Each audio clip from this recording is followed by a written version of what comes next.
सोहळा आनंदाचा गजर विठुरायाचा अखंड हरिनाम सप्ताह मौजे कडा तालुका आष्टी जिल्हा बीड। आपले नंद समस्त ग्रामस्थ मंडळी कडा तालुका आष्टी जिल्हा बीड। प्रेक्षेपण आपल्या आवडत्या मराठी हॉटस्पॉटवर। चुकलिया माय बाळ हुरहुर बाय हाही दृष्टांत आहे आणि जीवना वेगळी मासुळी तैसा तुका तळमणी हा सुद्धा दृष्टांत आहे। आणि सगळ्या दृष्टांत सिद्धांत तैसे झाले माझे जेव्हा माशाला जसं होतं तसं मला होतंय, आईला जसं होतं तसं मला होतंय, आणि कन्या सासुऱ्याला जाताना तिला जसं होतंय ना तसं मला होतं।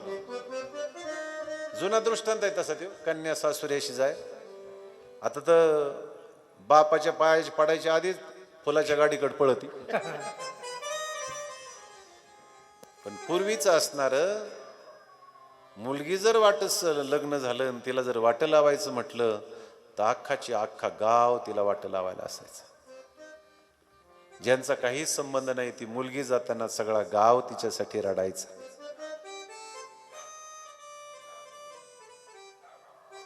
किती पाषाण हृदय पिता असेल आणि त्या क्षणाला तो रडला नाही तर तो बाप नाही। कण्वासारखे ऋषी रडले शकुंतलेसाठी, जनकासारखे विदेही रडले जानकीसाठी, आणि हिमालयासारखा पर्वत रडला पार्वतीसाठी। तो प्रसंगच तसा आहे महाराज। एकुलता एक असणारा मुलगा गेलेला पाहिला मी, त्याचा बाप नाही रडला हेही पाहिलं, पण मुलीला वाट लावताना बाप नाही रडला असा बाप नाही पाहिला। तो मोठा प्रसंग आहे। आपला पोटचा गोळा जातोय तिथं कशी असतील माणसं, काय असतील माणसं, कसे वागवतील माणसं, जिचा शेवट होईल की नाही होईल, अनेक अनेक असणार विचारांचं काहूर त्यांच्या असणाऱ्या डोक्यात असत।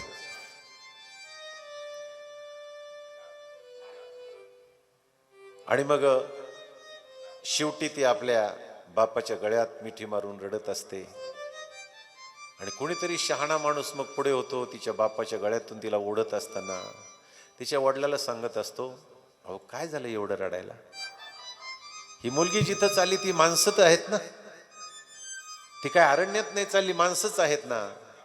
तरी तिची आई सांगायची, तरी माझ्या मुलीला तिथं सुख लाभणार नाही का? कारण माझ्या घरी दुसऱ्याची मुलगी आली, तिला जे अर्थी सुख नाही ते अर्थी माझ्या मुलीला सुद्धा सुख लागायचं नाही। तू का म्हणे चाखुनी सांगे,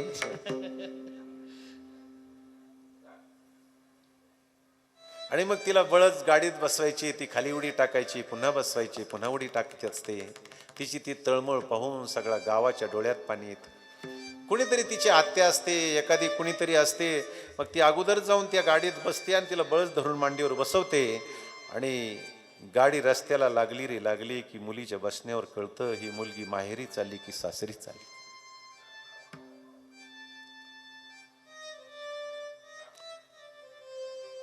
गाडीच्या मागे तोंड असेल तर माणसं निश्चयाने सांगतात, ओळख नसली तरी सांगणार ही मुलगी कुठे चालली, सासरी चालली, बरोबर आहे।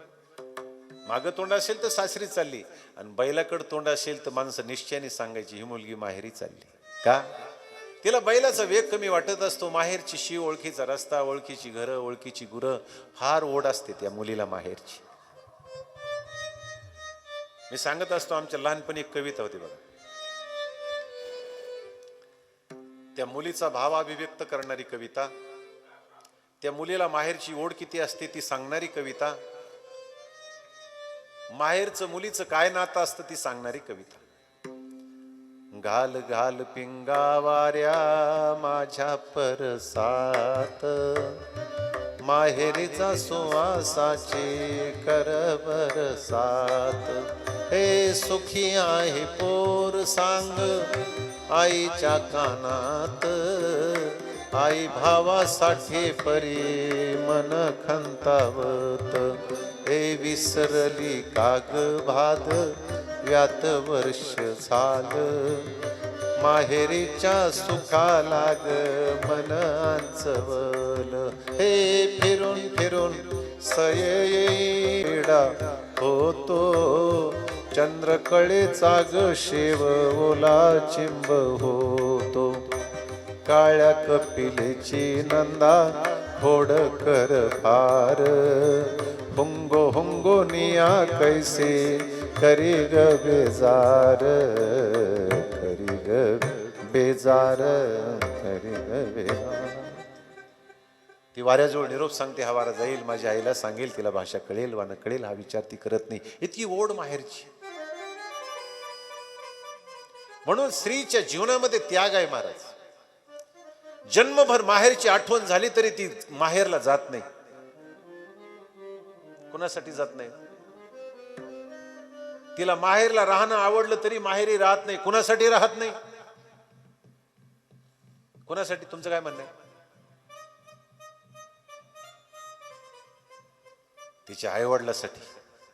कुणासाठी नाही राहत? माझ्या आईवडिला सन्मानाने जगता आलं पाहिजे म्हणून ती राहत नाही.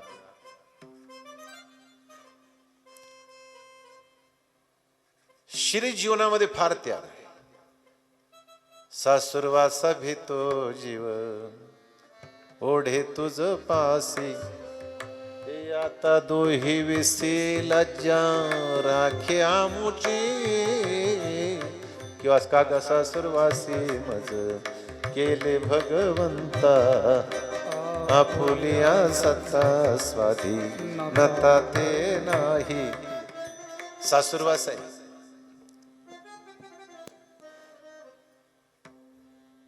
म्हणून तिचा मोठा त्याग आहे महाराज. शरीर तिचं आहे, पण मी सांगत असतो शरीरावर ती मालकी ठेवत नाही तिची. चिंतन करा. कपाळ हिचं आहे, पण कपाळावर कुंकू नाही हिचं, कुंकू त्याचं आहे. बरोबर आहे? गळा हिचा आहे, पण मंगळसूत्र त्याचं आहे. बोट हिचे आहेत, पण जोडवे त्याचे आहेत. नाक हिचं आहे, पण नथ त्याची. मालकाच्या प्रेमाचं प्रतीक म्हणून आपल्या मराठवाड्यात पूर्वी नथ असायची. वाटुळीची वाटुळी. मुंबई, मद्रास, कोलकाता, दिल्ली एवढी वाटुळी नथ असायची. बाई जर चहा प्यायला लागली तर एक बाई नथ धरायलाच लागायची, नाही तर ही तिच्या अगोदर बशीत उडी मारायची. आता ती तेवढी राहिली नाही, शॉर्ट झाली, अर्धीच राहिली.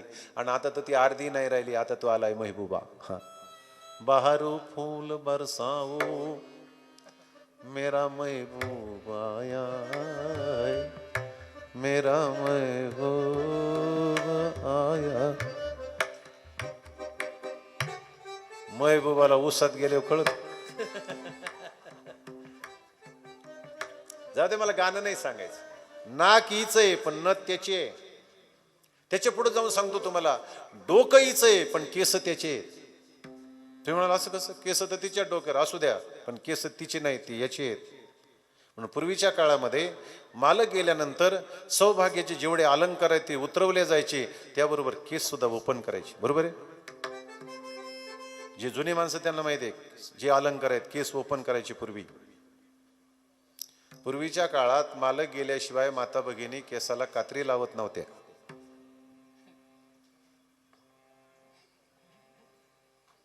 आता तर बोलायची पण भीती वाटते बा.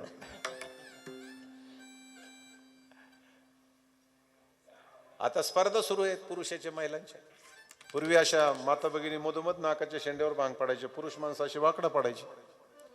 दोघांचे आपापल्या मतदारसंघात चांगलं चाललं होतं, पण पुरुष बेटी लबाड. मधला हिप्पीचा काळ आला तर यांनी त्यांच्या वार्डात अर्ज भरला.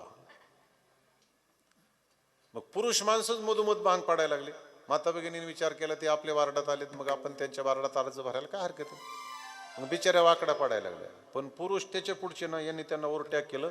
मधला एक असा काळ आला ना, तर यांनी भांग पाडायचं सोडून दिला, अशी माग केस टाकली. त्याला कोणता कट म्हणायचे? हा, मिथून. मिथून मिथून का तर इथून तिथून. मग यांनी मिथून केल्यावर मग माता भगिनीने त्यांना ओव्हरटेक केलं. त्याने उभान वाकडा पडायचं सोडूनच दिला. कुछ तुम समजे कुछ हम बताएंगे.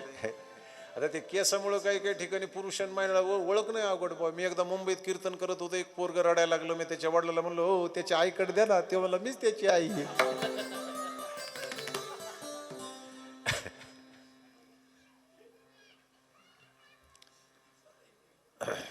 स्त्री जीवनात त्याग आहे, फार मोठा त्याग आहे. ज्या दिवशी लग्न होतं, ऐका, ज्या दिवशी लग्न होतं त्या दिवशी ती वडिलाचं नाव खुडून टाकते, पतीचं नाव टाकते. ज्या दिवशी तिचं लग्न झालं, मंडपाच्या बाहेर निघाले आणि तिचे वडील गेले तरी ती सुतक नाही पाळत. केवढं समर्पण आहे महाराज. स्त्रीचं पतीसाठी जेवढं समर्पण आहे तेवढंच भक्ताचं देवासाठी समर्पण असतं.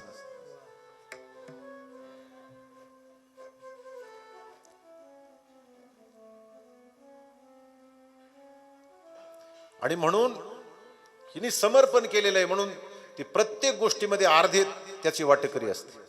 तिचं लग्न झालं मालकाची अर्धी प्रॉपर्टी कायम तिची असते. बरोबर आहे, तिचीच असते. तुम्ही नाही लावलं तरी तिला अर्धी मिळणार. ते मास्तर असले की आपोआप मास्तरीन होतात, त्याला काही करायची गरज नाही. फुकट नाही होत, त्याग केलेला आहे तिने. ते डॉक्टर असली का डॉक्टरीन बाई होतात, ते वकील असले की वकिलीन बाई होतात, हे शेठजी असले की त्या शेठजीन होतात. म्हणजे कोणताही असो होतात, विनाकारण नाही होत, त्याग केलेला आहे. ती मास्तरीन असेल तर याला कोणी मास्तर म्हणतं का? ती वकील असेल याला कोणी वकील म्हणेलच असं काय? ती नर्स असेल तर याला कोणी नर्स उभा म्हणतं का? नाही म्हणत का? त्याग त्यानं नाही केलेला, त्याग तिनं केलेला आहे. माहेरचं आडनाव पुसते, वडिलाचं नाव पुसते, याचं नाव असणार इकडे लावते, सासरचं आडनाव लावते आणि समर्पण सगळं जीवन समर्पित करते. आणि म्हणून मुलगी वा माहेराला जाताना त्या मुलीची जी अवस्था असते ना, तीच साधकाची अवस्था भगवत दर्शनासाठी असते. याच्यासाठी मी सांगितलं. याला मुमुक्षुता म्हणतात. चला, साधक म्हणतात. विवेक, वैराग्य, समाधी, षटक आणि मुमुक्षुत या साधन चतुष्टयानी संपन्नयुक्त जो असतो तो ज्ञानाचा अधिकारी इतर ग्रंथाचा आहे. पण ज्ञानेश्वरीचं तसं नाही महाराज. ज्ञान होय अज्ञानासी. अज्ञानी म्हणजे साधक, त्याला ज्ञान होतं. अजून कुणाला होतं? ज्ञान होय मूढा, विषयीला ज्ञान होतं. अतिमूर्ख या दगडा, पामराला सुद्धा ज्ञानेश्वरी वाचल्यानं ज्ञान होतं. म्हणून महाराज म्हणतात वाचावी ज्ञानेश्वर, ज्ञानेश्वरी वाचावी ज्ञानेश्वर, ज्ञानेश्वरी वाचावी ज्ञानेश्वरी, वाचावी ज्ञानेश्वरी. डोळा पाहावी पंढरी, डोळा पाहावी पंढरी, डोळा पाहावी पंढरी. ज्ञान होय अज्ञानासी, ज्ञान होय अज्ञानासी, ज्ञान होय अज्ञानासी. डोळा पाहावी पंढरी, डोळा पाहावी पंढरी, डोळा पाहावी पंढरी.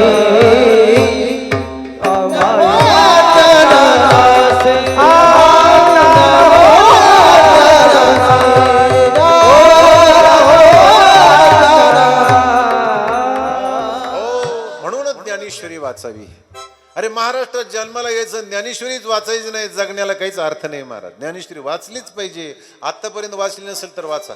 मी तुम्हाला सांगतो, सकाळी तुम्हाला लई गडबड असेल दुपारी वाचा, दुपारी असेल संध्याकाळी वाचा, झोपताना होईना 5 काय होईना वाचा गाड्या, पण तसं मरू नका. ज्ञानेश्वरी वाचल्या वाचून मरू नका. मग येथे येऊन केले काय? महाराष्ट्रात जन्माला येऊन काय केलं असं होईल महाराज आपलं. पण तुकोबारायांचा गाथा, ज्ञानेश्वरी, भागवत ही आपली असणारी महाराष्ट्रातलं फार मोठी देणगी आहे महाराज, ती वाचली पाहिजे. या ज्ञानेश्वर महाराजांनी ज्ञानेश्वरी लिहिले, त्यांचंच आपण आज चरित्र सांगत होतो. पण आपले दुसरीकडेच वेळ गेला. चला, कुठं का जायना, त्याच्यामुळं ते मी आपला कोणता ग्रंथच ठेवला नाही. कुठं का जायना, आपल्याला तेवढा वेळ सांगायचे. बांधून असल्यावर ते तेवढं झालंच पाहिजे, ते तिथपर्यंत गेलंच पाहिजे, तसं काहीच नाही. बरं, तुम्ही आपले मी तुमचं आहे, त्याच्यामुळं मला काय लय कथा गेली ना काय 2 लाख रुपये दे असं काही नाही. आपलं फुकटं फाकटं नाही, त्याच्यामुळं तसं काही मानायचं नाही. आपलं आनंदाने ऐकायचं, जे ऐकायचं, जे सांगेल ते ऐकायचं. आपण काल ज्ञानेश्वर महाराजांच्या आईवडिलांनी देहांत प्रायश्चित्त घेतले, इथपर्यंत आलो होतो. फार मोठा त्याग केला. आता ते प्रायश्चित्त योग्य दिलं की अयोग्य दिलं? योग्य दिलं जर म्हणावं तर ज्ञानेश्वर महाराजाचे वडील विठ्ठलपंत पतित होते हे सिद्ध होईल.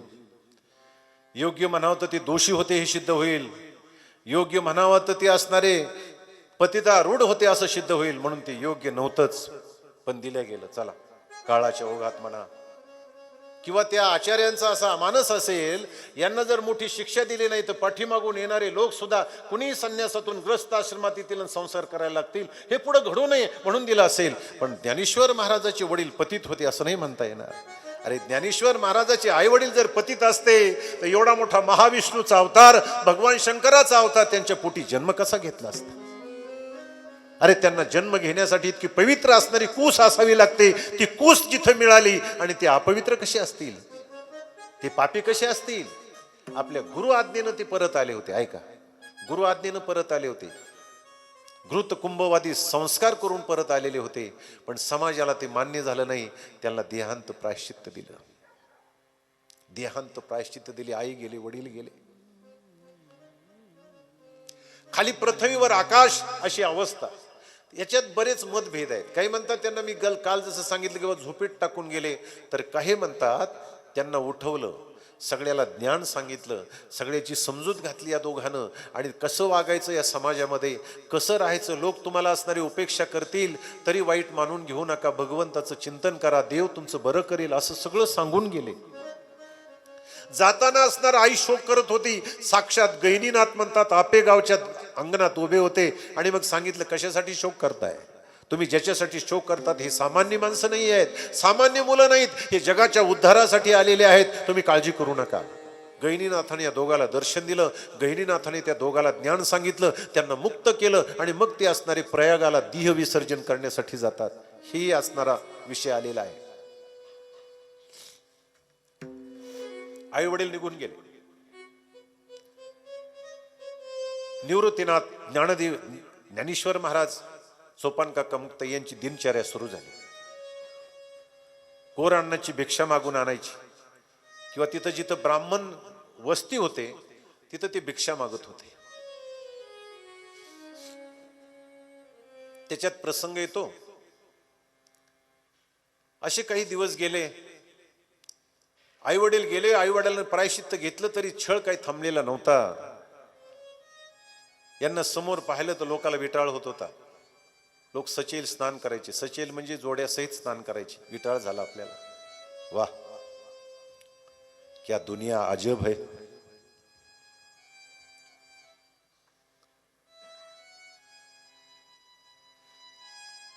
एका दिवशी म्हणतात निवृत्ती दादाला मांडी खाण्याची इच्छा झाली. कधी इच्छाच केली नसेल, कारण इच्छेचं वातावरणच नव्हतं. झाडाची पाला खाऊन आई वडील जगले. इंद्रायणीचं पाणी पिऊन आई वडील जगले. एका असणाऱ्या कुडाच्या छपरात राहून आई वडील जगले. त्या मुलाने अपेक्षा करायची कशी.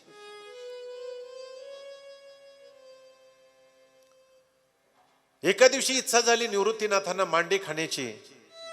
सांगितलं मुक्ते, आज तू कोराण्याची भिक्षा आण आणि मला मांडी खायची इच्छा झाली. आणते ना रे दादा, आत्ता जाते बघ आणि तुला भिक्षा घेऊन येते आणि मांडी खाऊ घालते. छोटीशी मुक्ताबाई असणारी आळंदी गावात जाते आणि गेल्यानंतर ज्ञानदादाने सांगितलं मी सामुग्री घेऊन येतो. मुक्ते तू खापर घेऊन ये. तुम्ही त्यातल्यानी मांडी खाल्लीत नाही खाल्लीत मला माहिती नाही, पण आम्ही बऱ्याच वेळेला खाल्ले. आजही पुन्हा भागात गेल्यानंतर काही धुळा मालेगावची लोक आहेत तिकडे राहायला, आणि ठराविक माणसाला माहिती आहे किंवा यांना मांडी आवडतात, करतात मांडी. मांडी म्हणजे अशी बरीच पोळी असते मोठी आणि ती अशी हातावर करतात. आता आपल्याला चपाती आहे ना हातावर, ती मांडा असतो बरं मोठा असतो एवढा. मला वाटतं एका मांड्यात एक मांडा माणूस खाऊ शकत नाही, एवढा मोठा मांडा असतो. ते त्याच्यावरती करतात. त्याला ते खापराचं पूर्वी आता भांडे निघालेत, पण पूर्वी खापरावरती करायचं. कुंभार दादाच्या इथं गेल्या छोट्याशा मुक्ताबाई.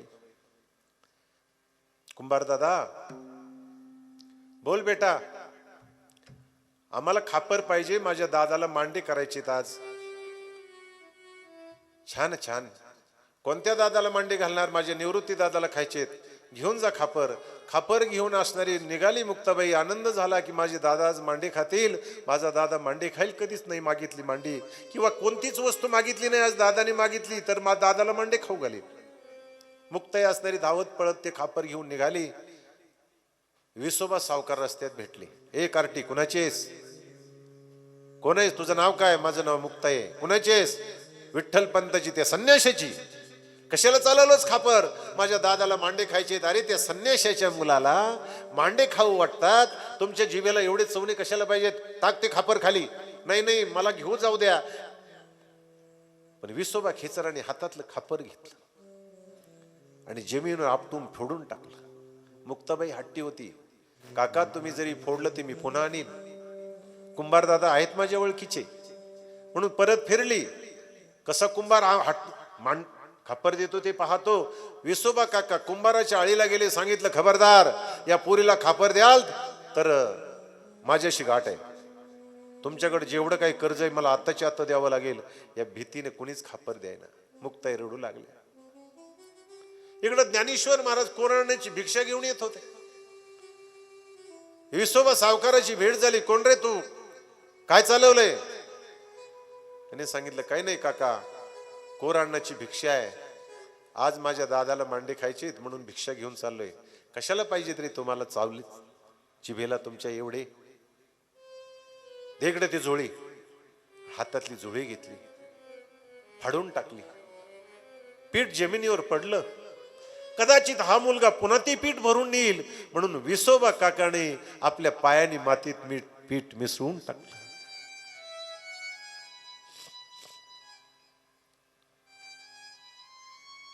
माऊलीला वाईट वाटलं. पण माऊलींचं असणार, जसं मुक्ताबाई म्हणते ना, विश्वरागी झाले वन्नी संते सुखे व्हावे पाणी गेले.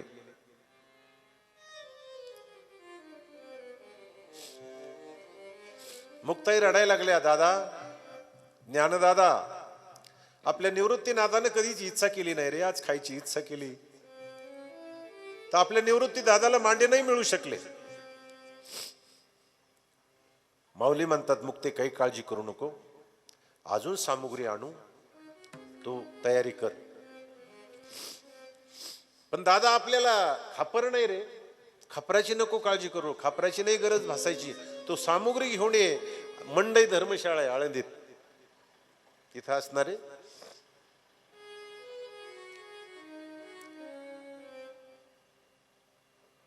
सामुग्री आणली, मांड्याची तयारी केली, दुसऱ्यांदा आणली. पण खापर नाही ना दादा, खापराची नाही गरज पडत. मग ते तू तयारी झाली? मला तयारी झाली दादा. ज्ञानेश्वर महाराज गुडघ्यावर खाली वाकले, हात असे टेकवले, आपल्या योग सामर्थ्याने जठराग्नी पेटवला, आपली पाठ लाल लाल असणाऱ्या लोखंडासारखी केली आणि सांगितलं, मुक्ते, भाजव तुझी मांडी, भाज तुझी मांडी. आणि मुक्ताईने माऊलीच्या पाठीवर मांडी भाजवली. त्याचा सुगंध, खमंग सुगंध गल्ली गल्लीत चालला होता. विसोबा सावकाराला वाटलं, मी यांना खापर मिळू दिलं नाही, यांना सामुग्री मिळू दिली नाही, आणि मग हे मांडे भाजले कसे, कुठून आणले मांडे, कशाचा सुगंध सुवास आहे, म्हणून गेले बघायला. तर ज्ञानेश्वर महाराज योगी होते. ज्ञानराज माझी योग्याची माऊली, जेने निगम वल्ली प्रगट केली. आपल्या योग सामर्थ्यानं ज्ञानेश्वर महाराजाकडे किती सामर्थ्य होतो. योग्याची माऊली, योगी एका वेळेला 100 शरीर धारण करू शकतो. स्वर्गूचा आलोचू ऐके, समुद्रा पलीकडे देखे, समुद्राच्या पलीकडे काय झालं योगी इथून पाहू शकतो. असणारे मनोगत ओळखे मुंगीचे, स्वर्गात काय बोलतात त्याला इथं ऐकू येऊ शकतं, मुंगीचं मनोगत ओळखू शकतं. ज्ञानेश्वर महाराजाला एवढंही सामर्थ्य असून किती शांत आहेत आमची माऊली.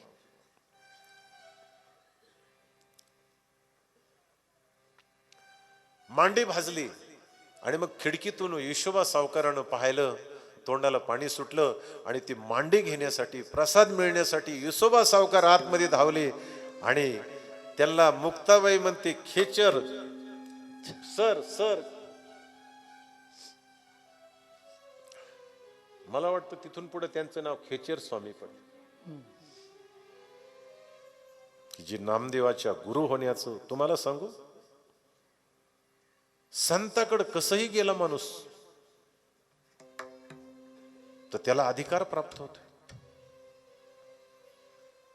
विसोबा सावकार छळ करण्यासाठी गेला, मांडी मिळू नयेत म्हणून प्रयत्न केले, आळंदीत असणार नाही तो त्रास, नाही ती कष्ट पोहोचवले, पण शेवटी पश्चाताप झाला आणि संतांना शरण गेला आणि त्याचा संतांनी स्वीकार केला. त्याचा अधिकार माहितीये तुम्हाला, नामदेव महाराजांचं गुरु होण्याचं भाग्य विसोबा खेचराला प्राप्त झालं.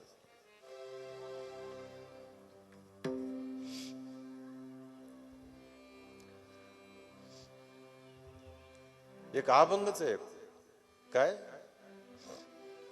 तेथे राम नाम घडे होईल श्रवण, त्याच्या सुरुवातीचं काय, संत समागम एखादी ये परी व्हावे त्याचे द्वारी श्वानयाती. कसा का होईना संत समागम घडावा. कुत्र्याला धर्मराजाची संगती घडली, माहिती आहे आपल्याला, कुत्र्याला धर्मराजाची संगती घडली. आताच्या कुत्र्याला नाही.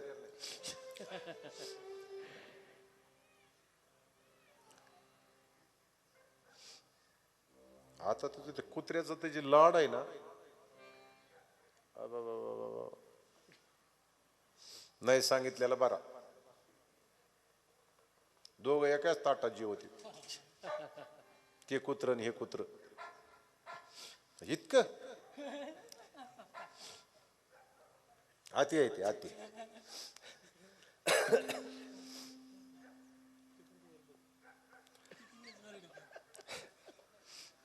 त्याला वाटलं आपलं नाव कसं काय. ते कुत्र संगती घडली म्हणतात कुत्र्याला राजा धर्माची. ज्यावेळेला भगवान श्रीकृष्ण परमात्मा निजधामाला गेले आणि मग कलीचा प्रवेश होणार होता, त्यावेळेला पांडवाला सांगितलं आता कलीत राहू नका, आता तुम्ही स्वर्गारोहण करा. कलीचा असणारा प्रादुर्भाव ज्या वेळेला होतो ना, त्यावेळेला माणसं खरी माणसं खोटी बोलायला लागतात, सत्य माणसं असत्य बोलायला लागतात, चांगले वागणारी माणसं वाईट वागायला लागतात. हा कलीचा प्रभाव आहे. एकदा म्हणतात कली संपता एक राजाकडे भांडण आलं, धर्मराजाकडे. ऐका, शेवटची क्षण आहे, तुम्ही बघा महाभारतामध्ये, तुम्हाला वेळ असेल तर महाभारतामध्ये भांडण आलं. एक माणूस आला एका माणसाकडं, त्याने त्याचा वाडा घेतला होता. वाडा खोदला तर त्याच्या द्रव्याची हांडी निघाली. ती हांडी उचलली, ते त्याच्याकडे ज्याचा वाडा होता ना त्याच्याकडे घेऊन गेला. हे म्हणला मी तुझा वाडा घेतलाय का हांडी घेतली नाही, हे तुझी हांडी तुला धर. ते म्हणला नाही मी वाडा विकला त्यावेळेस त्याच्यातलं सगळंच विकलं, मी काय हांडी घेणार नाही. आणि हे म्हणायचं माझी हांडी नाही, हे द्रव्य तुझं आहे. हे भांडण धर्माकडे आलं आणि धर्माला अभिमान वाटलं की माझ्या राज्यात अशी माणसं आहेत, इतके इमानदार इतके प्रामाणिक माणसं आहेत, असं त्यांना अभिमान वाटला. पण दोघंही घेणार. आणि तेवढ्यात कली सोडला. कली होता ना बांधलेला जागेवर, त्या कलीला सोडलं. कलीला सोडल्याबरोबर त्या दोघांची पुन्हा भांडणं सुरू झाली. तो म्हणायचा वाडा घेतला ना त्याच्यात सगळं माझंच. तो म्हणायचं तुला फक्त वाडा विकलाय, धन नाही विकलं, माझं धन मला दे. कशाचा प्रभाव आहे? कलीचा कला. ऐका कलीचे महिमान, असत्या शिर झले जन, देते पापानुमोदन, करीते हेळन संताचे.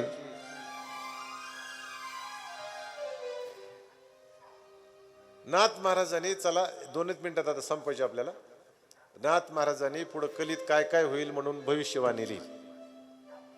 निर्गुण निराकार दादा माहूर माझे गाव, शकुन सांगावया आले यमाई माझे नाव.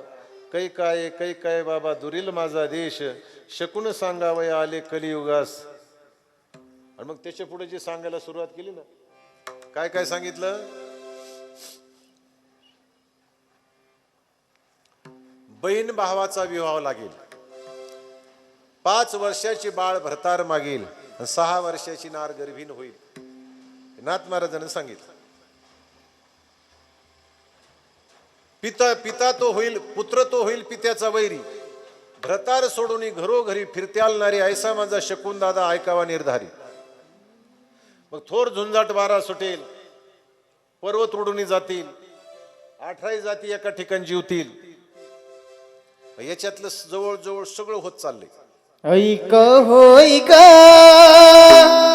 कलीचा प्रकार सासूवर सून गुरगुर सासूवर सून गुरगुर ऐका होय का ऐका ऐका ऐका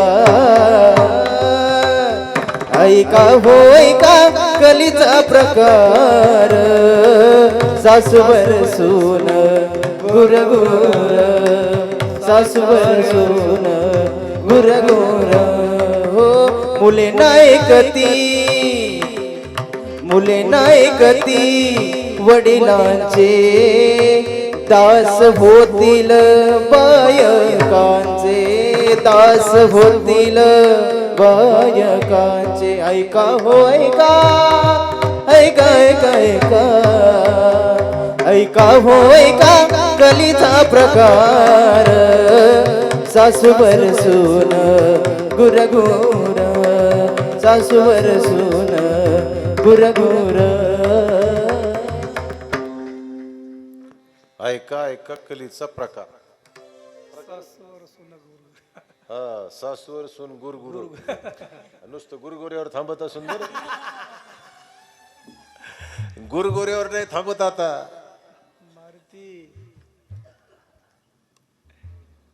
कलियुगात हे होणार. साधू संत एवढं सांगतात तरी माणसात बदल होत नाही. त्याचं कारण कलियुग आहे. त्या कलीचा महिमा आहे, हा काळाचा महिमा आहे. आणि म्हणून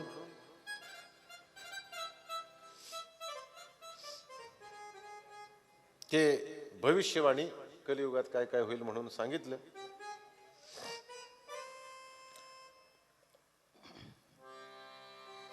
कशावर निघलं होतं आपला विषय? राजा धर्माबरोबर ते कुत्र स्वर्गारोहण करण्यासाठी निघाले ना, तर स्वर्गात प्रवेश करताना सांगितलं तुम्हाला हे कुत्र्याला बरोबर नाही घेता येणार. अगोदर द्रौपदी तिचं शरीर पडतं, मग नकुल पडतो, मग सहदेवाचं शरीर पडतं, मग असणारं अर्जुनाचं पडतं, भीमाचं पडतं, आणि मग धर्मराज एकटाच राहतात. ते विमान येतं, म्हणले बसा विमानामध्ये. ते कुत्र्याला घेऊन बसायला लागले. ते म्हणले कुत्र्याला नाही जमणार, तुम्हाला एकट्याला, त्याला द्या सोडून. ते म्हणले मग तुमचं विमान जाऊन द्या रिटर्न, मला नाही यायचं. परीक्षा पाहिली होती. अरे संतांचा साधूचा सहवास केला, कुत्र्याचाही उद्धार होतो. माणसाचं होईल याच्यात काही नवल नाही. रेड्याचाही उद्धार झाला, पशुचाही उद्धार झाला. फक्त संतांच्या संगतीत कसा का होईना तो गेला पाहिजे. एकच उदाहरण सांगतो. आपल्या आळंदीजवळ खेड आहे. खेडच्या पश्चिमेला कडूस नावाचं गाव आहे. त्या कडूस नावाच्या गावात गंगाराम मावळ नावाचे ग्रस्त राहत होते. एका दिवशी त्यांची म्हैस हरवली. तर म्हैस शोधत होते, कुठे शोधावी म्हैस. त्यांना एक माऊलीची ओवी आठवली. जैसा हिरवे चारी भांबावी पशु. इकडे हिरावळ असते, तिकडे जनावर जातं. या नियमाने भांडाऱ्या डोंगरावर हिरावळ दिसली. म्हैस शोधण्यासाठी गेले तर तिथं म्हैस नव्हती, पण एक माणूस भजन करत बसलेला होता. तर याला काही ते बाकी काही कळत नव्हतं. साधू संत याच्या डोक्यात एकच म्हैस. मग ती कदाचित यांनी पाहिली असेल म्हणून गेले. तुकाराम महाराज बसले. त्यांना म्हणले हो बाबा, तुम्हाला एक प्रश्न विचारू का? महाराजांना वाटलं एवढ्या एकांतात प्रश्न विचारण्यासाठी कोण साधक आलाय. महाराज म्हणले बोल बोल, काय तुझा प्रश्न आहे? तो म्हणला महाराज अशा अशा शिंगाची माझी म्हैस पाहिली का, घ्या. महाराज म्हणले वेड्या, मी का म्हैस पाहण्यासाठी डोंगर धरलाय? म्हशीच पाहायच्या होत्या तर तिकडे कड्यात का कमी म्हशी होत्या का? आणि त्याला आणखी एक सांगितलं, बेटा मनुष्य जन्म हा म्हैस पाहण्यासाठी नाही, मनुष्य जन्म हा देव पाहण्यासाठी. देव पहावया करी रे सायास न करी रे आस नाशिवंत. देव पाहण्यासाठी प्रयास कर, सायास कर. ते म्हणलं हो बाबा, ते कीर्तन नका सांगू. म्हैस सांगता येत असेल तर सांगा म्हणलं. 4 दिवस झालं म्हैस नाही, डेअरीवर दूध नेता येणार, लोकांना असणार चहा नाही, आमकं नाही तमकं नाही. ते म्हणले ठीक आहे, तुला म्हैस पाहिजे ना, जा तुझ्या गोठ्यात बांधलेली. तो म्हणला नक्की, हो नक्की. हा गेला गोठ्यात, जाऊन पाहिलं तर म्हैस बांधलेली दिसली. घरी गेला, घरच्या मंडळीला विचारलं का म्हैस कुणाला सापडली, कुठं सापडली, कधी सापडली. घरच्यानं सांगितलं कशाची कुठं सापडली आणि कशाचं काय. ते म्हणले सापडली नाही. अहो गोठ्यात बांधलेले, चला बघायला. सगळ्यांनी जाऊन बघितलं, गोठ्यात म्हैस बांधलेली. मग तुकाराम महाराजाला त्या गंगाराम मवाळाला तुकाराम महाराजांची आठवण झाली. कोण एकांतात बसलेला पुरुष, किती आत्मविश्वासाने त्यानं सांगितलं, तुझी म्हैस गोठ्यात बांधलेली आहे. आणि म्हैस गोठ्यात निघाली. पण त्याने आणखी एक धक्का दिला होता. मनुष्य जन्म म्हैस पाळण्यासाठी नाही, मनुष्य जन्म देव पाळण्यासाठी. ज्याच्या म्हणण्यानं म्हैस सापडली त्याच्याच म्हणण्यानं देव सापडायला काय हरकत आहे. तो भंडाऱ्या डोंगरावर गेला. श्री संताची माता चरणावरी साष्टांग हे करी दंडवत. महाराजाला दंडवत केला. सांगितलं, महाराज तुमच्या म्हणण्याप्रमाणे म्हैस सापडली हो, पण तुम्ही एक गोष्ट सांगितली होती, मनुष्य जन्म म्हैस पाहण्यासाठी नाही, देव पाहण्यासाठी आहे. सापडेल मला देव? महाराज म्हणले, का नाही सापडणार? प्रत्येकाला जी स्थिती दिली परमात्म्यानं, देव पाहण्यासाठी दिली. देवे दिला देह, दिले इंद्रिय, हातपाय कान. आपण पाहत नाही, प्रश्न वेगळा, पण दिली सामुग्री दिली देवाने देव पाहण्यासाठी. पुढे गंगाराम मवाळाला देव सापडला वा न सापडला मला माहिती नाही, पण गंगाराम मवाळ देव झाला महाराज. कशाच्या का निमित्ताने? संतांच्या संगतीत गेला रे गेला की त्याचं कल्याण ठरलेलं आहे. जय जय राम कृष्ण हरी, जय जय राम कृष्ण हरी, जय जय राम कृष्ण हरी, जय राम कृष्ण हरी, हरे राम कृष्ण हरी, जय जय राम कृष्ण हरी. भजन करा, भजन करा. राम कृष्ण हरी, जय जय राम कृष्ण हरी, जय जय राम कृष्ण हरी, जय जय राम कृष्ण हरी, जय जय राम कृष्ण हरी, जय जय राम कृष्ण हरी, हरि राम कृष्ण हरी, जय जय राम कृष्ण हरी, जय जय राम कृष्ण हरी, जय जय राम कृष्ण, जय जय राम कृष्ण हरी, जय जय राम कृष्ण हरी, राम कृष्ण हरी, जय जय राम कृष्ण हरे हरे राम कृष्ण हरी, जय जय राम कृष्ण हरी, जय राम कृष्ण हरी, जय जय राम कृष्ण हरे हरे राम कृष्ण हरी, जय जय राम कृष्ण हरी, राम कृष्ण हरी, जय राम कृष्ण हरे हरे राम कृष्ण हरी, जय जय राम कृष्ण हरे, हरी, राम कृष्ण हरी, जय जय राम कृष्ण हरे हरे राम कृष्ण हरी, जय जय राम कृष्ण हरी, राम कृष्ण हरी, जय जय राम कृष्ण हरे राम कृष्ण हरी, जय जय राम कृष्ण हरी, राम कृष्ण हरी, जय जय राम कृष्ण हरी.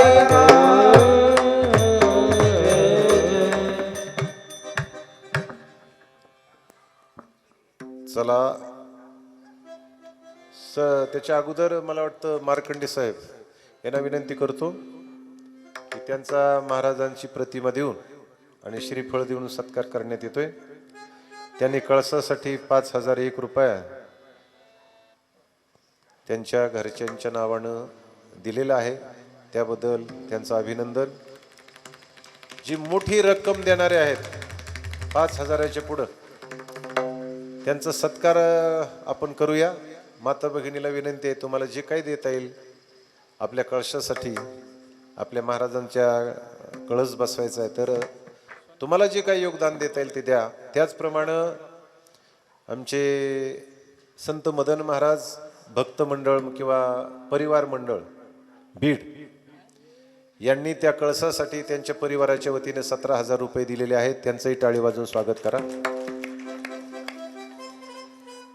त्यांना सुद्धा असणारी प्रतिमा वगैरे किंवा नंतर देता येईल, ते आहेत आता 7 दिवस नंतर देऊ जरा.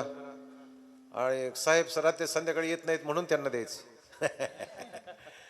तरी बाळू हे घेऊन या, आरतीची तयारी करा.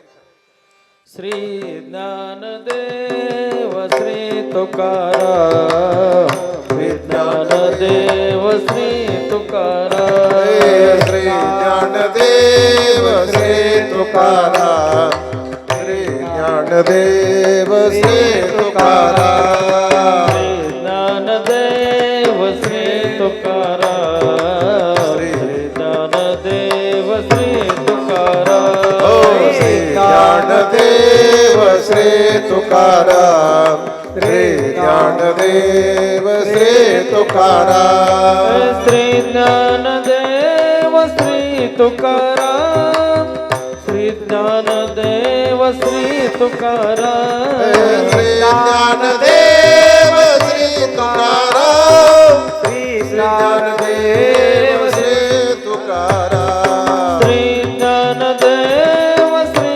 तुकाराम, श्री